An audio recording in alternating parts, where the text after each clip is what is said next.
शपथ घेतील श्री एकनाथ गंगूबाई संभाजी शिंदे।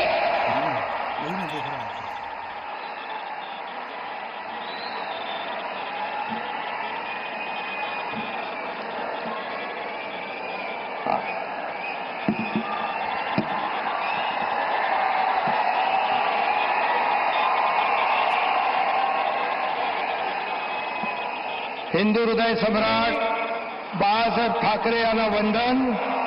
गुरुवर्य धर्मवीर आनंद दिघे साहेबांचं स्मरण आणि देशाचे कर्तबगार आणि लोकप्रिय प्रधानमंत्री नरेंद्र मोदीजी व देशाचे कणखर गृहमंत्री अमितभाई शाह यांच्या भक्कम पाठिंब्याने आशीर्वादाने तसेच राज्यातील 13 कोटी जनतेच्या आशीर्वादाने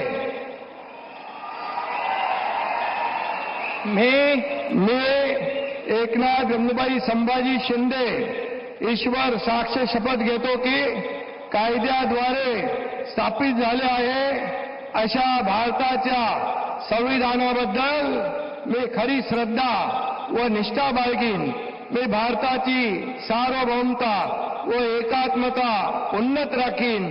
मी महाराष्ट्र राज्याचा उपमुख्यमंत्री म्हणून माझी कामे निष्ठापूर्वक व सत्सद विवेक बुद्धीने पार पाडीन आणि संविधान व कायदा यानुसार सर्व तऱ्हेच्या लोकांना मी निर्भयपणे व निष्पक्षपातीपणे तसेच कोणाच्याही विषयी ममत्वभाव किंवा आकस न बाळगता न्याय्य वागणूक देईन।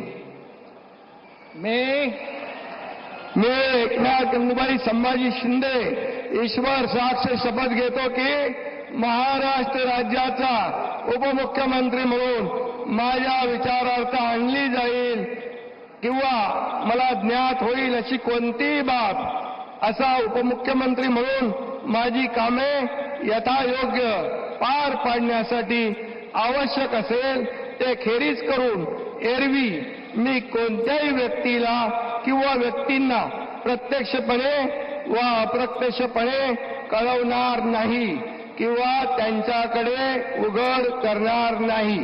धन्यवाद।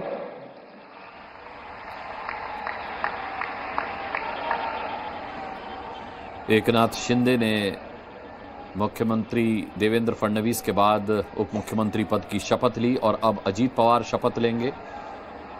रामकृपाल जी, यही हम और आप देख रहे थे कि मुख्यमंत्री पद के बाद उप मुख्यमंत्री पद की शपथ पहले कौन लेता है, एकनाथ शिंदे, अजीत पवार?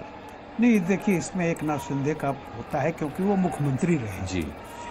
अजीत पवार जी डिप्टी सीएम रहे हैं, लेकिन फडणवीस जी चूंकि मुख्यमंत्री पहले भी रह चुके हैं, फिर मुख्यमंत्री बन रहे थे, इसलिए तो उनका स्वाभाविक था।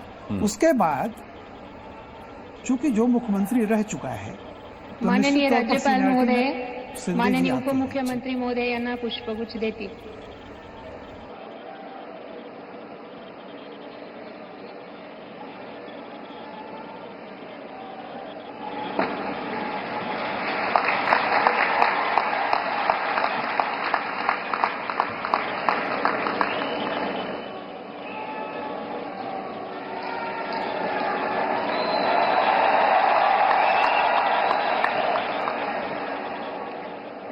यानंतर राज्याचे उपमुख्यमंत्री म्हणून शपथ घेतील श्री अजित आशाताई अनंतराव पवार।